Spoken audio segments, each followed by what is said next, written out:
The Blackbody Radiation Interactive Calculator computes radiation properties of objects at different temperatures using fundamental physics laws. Let's explore the interface.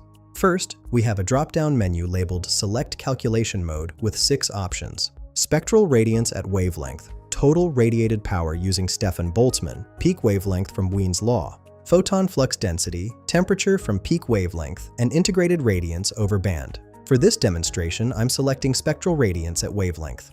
This reveals 2 input fields, temperature in Kelvin and wavelength in micrometers. Now for a worked example, I'll enter 5778 Kelvin for temperature, which is the surface temperature of our sun, and 0.5 micrometers for wavelength, corresponding to green light. After clicking Calculate, we get 4 outputs. The spectral radiance equals 2.6376 times 10 to the 13 watts per square meter per meter.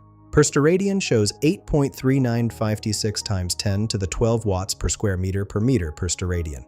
The photon energy is 2.4797 electron volts, confirming our visible light wavelength. Finally, the peak wavelength is 0.5 the zone 15 micrometers, showing where maximum emission occurs at this temperature. This tool is essential for thermal design and optical system analysis. Find the link in the description below.